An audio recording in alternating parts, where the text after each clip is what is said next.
Hi micro folks, this is going to be a really quick video just to introduce you to some of the basic lab equipment that we'll be using and um, getting familiar with. So just real quick, some highlights here.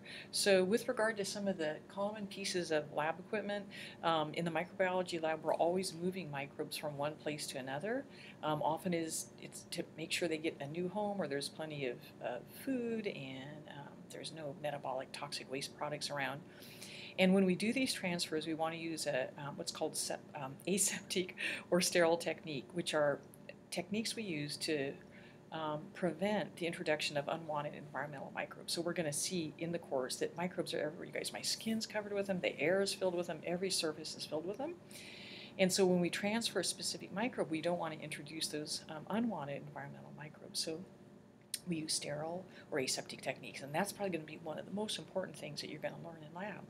So to do these transfers, there's different pieces of equipment we could use, but I'm just going to show you two right now, folks. So these are the ones that we most commonly use. So one is called an inoculating loop, and again, I'm not really good here at got to learn some camera skills, you guys. But if you can see the inoculating loop, there's a wire handle, or a metal handle rather, and then a wire, and then it's been twisted into a loop, right? So I mean a little cartoon up here on the board, right? A little loop. And then the second instrument, inoculating instrument we use is called an inoculating needle. And as the name suggests, here we have a metal handle and then just a straight wire, just like a needle. And this is good for stabbing media, all right? And then to carry out aseptic technique when we're using our inoculating loops or needles, we need to sterilize them. So we use these cool desktop instruments called Bacti incinerators. And in some of the future videos, you'll see me using the Bacti incinerator. And what the incinerator does is it literally incinerates any unwanted microbes on our inoculating instruments. So that's a really important part of doing sterile or aseptic transfer is to always sterilize our inoculating instruments. Often the new home that we transfer microbes to, the outside of the house is what's called a Petri dish. And a Petri dish, in the old days, they were made of glass and they could be reused. Nowadays, they're usually made of plastic, and when we finish using them, we autoclave them, and unfortunately, they get thrown in the landfill. But the Petri dish, you guys, it's important to note that there's a bottom and a top, or a lid. And the lid has the larger diameter, folks.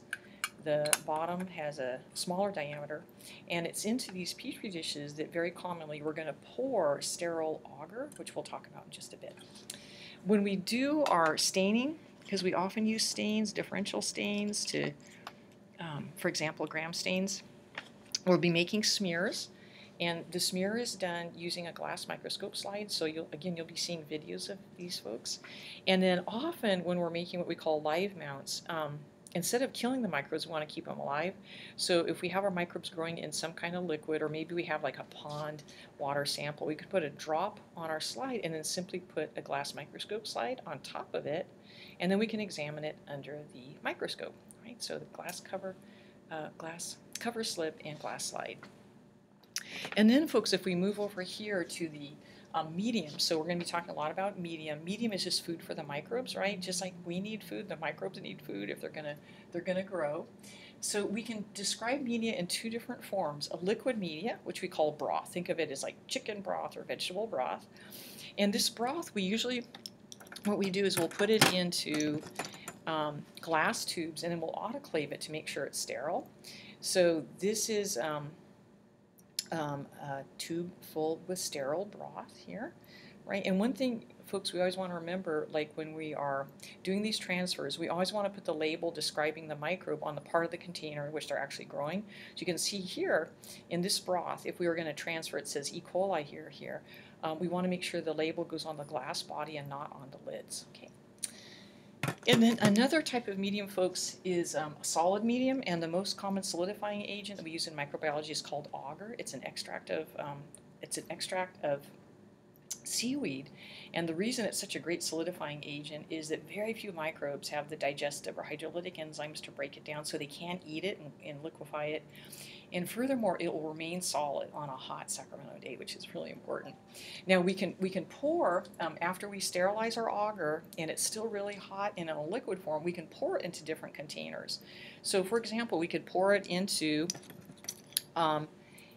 or excuse me, you guys, we could autoclave the agar in these tubes, and then after we pull it out of the autoclave, it'll be sterile. What we can do is we can set the tubes at an angle, so when the agar solidifies, we get what's called a slamp here, kind of a ramp, and this is a great place to grow our microbes aerobically in the presence of air.